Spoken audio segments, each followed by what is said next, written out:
Hello. In this tutorial, I'm going to talk about how to produce a comedy show, a stand-up comedy show. Stipulations off the bat. Am I the best at producing comedy? Absolutely not. Do I think other people within my immediate vicinity do it better? Yes, undeniably. Am I still learning? Absolutely. Am I relatively green at this? Under 5 years? By some standards, yeah.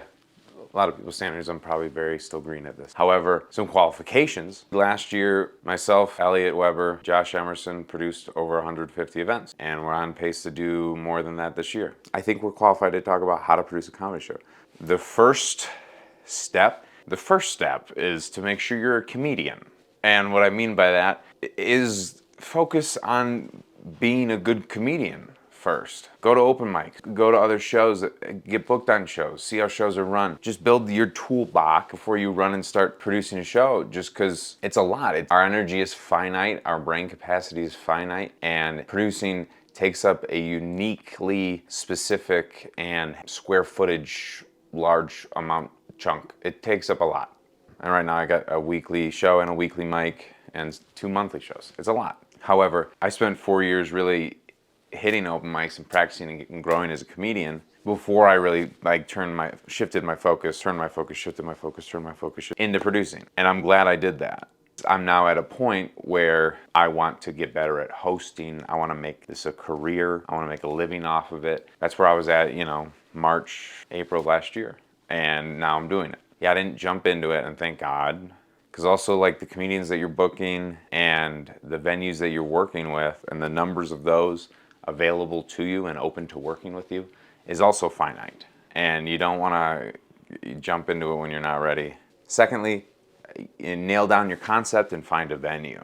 And by concept, I mean, from my experience, I run the By Agenda, which is a queer comedy show with a little variety show aspect of it. There's the Dead Room, a comedy competition show that a lot of people don't know this. Evan Fitzgerald of Slaughterhouse Studios came up with the idea. Very grateful to him for that, and that he's still a part of the show every month. And then also, I run just a kind of a traditional stand-up comedy showcase. Even within the umbrella of showcases, there's a difference of, do you have a headliner, a feature, maybe one opener, and you're hosting? Or do you want to have just like stacked showcase style where it's boom, boom, boom, boom, boom, everyone's doing 10 minutes. And again, you get a taste of all the possibilities for your comedy show by going to other shows. It's tough when you're open mic, you're starting out as an open micer, to go to other shows, because on any given night, it's the difference between kind of just sitting around and watching versus getting a rep in, which feels very important when you're starting out,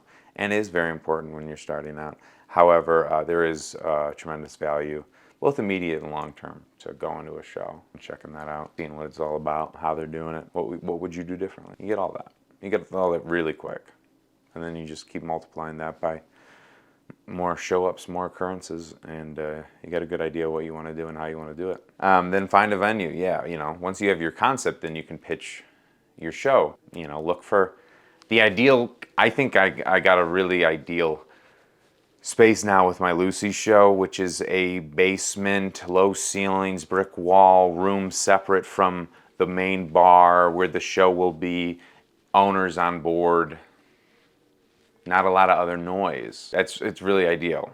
And God, I mean, between the three of us, four of us, when Jacob was part of Dead Room, I mean, we probably have cycled through a dozen, 15, 20 venues. And, I'm fortunate right now, but also I don't own the space. The venue owner's mind. Their minds could change about the show and how they want to do it, or if they want to do it at all. They could lose the business model could change. They could get just new personnel beneath the owners, a general manager that fucking hates comedy, that worked at a place and the comedian sucked, and then now their opinion of comedy is ruined forever and it affects you all of a sudden unfairly out of nowhere. There's a little redundancy in that last statement. However, I'm just basically saying a lot of what I am doing right now is out of my control. So yeah, find a venue, pitch it. If they don't like it, move on. Don't really try to push it or fight for it when it's just not natural and not there to begin with. Like, if they're not really on board, you don't want to really try to build something that they're not on board for and they're just kind of throwing you a bone. That's no fun long term. You want a venue that's excited about what you're doing, because what you're doing is exciting. So look for that and be patient until you find it. refined concept based on the budget. So then, yeah, when I was a new producer, it was tough to convince a venue that I deserved money out of their pocket to follow my dreams. A way to get around that is to say, hey, Mr. Venue and Mrs. Venue and Charger people, you keep all the food and drink sales. I will charge tickets and I will keep that ticket money to then pay the comedians and myself. That is what I did with Lucy's on a month-to-month basis when I got the space back in May. Proved the concept of a successful show. I wanted a weekly show, and instead of going out and finding a new venue, I pitched getting a budget from Lucy's every week and then putting on a free show for audiences. That's proven to be a success, and they're happy. Knock on wood, it keeps going. Yeah, figure out how you want to do it. Even in your growing period, how can you make it sustainable for you? Because you don't want to be burning money, you don't want to be burning cash. Most businesses, they say you're in the red for your first year or two. That can be avoided when you're doing comedy because you're not a full-blown business with a bunch of expenses. However, the expenses then leads up, setting the stage. Do they have lights? Do you need to buy lights? Do they have a sound system? Do you need to provide a sound system? A simple thing is a stool. How is the room going to be set up for the show? You want to think about all these things. Again, you can easily learn that by going to other comedy shows, seeing how they're doing it. Some shows are a success, like Uncorked every other Wednesday at Infinite Monkey Theorem, run by Kelsey Rosen. The lights are on. There's no real spotlight, and it works. 100 people come on a regular basis, have a great show, have a great time. It's a free show. They donate. Comedians get paid well. The reputation is solid, and people are excited to do this show, out-of-towners and locals alike. Other places like the Underground, like the Lounge, the lights are killed. There's spotlight or wash lights focusing only on the stage, and that's what I do with the Lucy's as well. Yeah, it works. That's the traditional theatrical setting that you're kind of aiming for with that.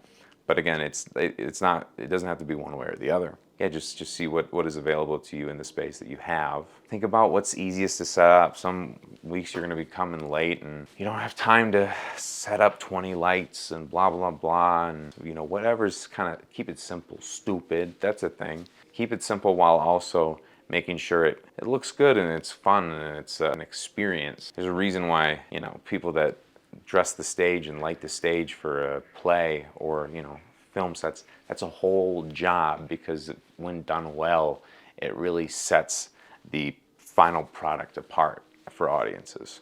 And so start thinking about that. It's not the whole thing, but it's a thing. And then finally, what did I say?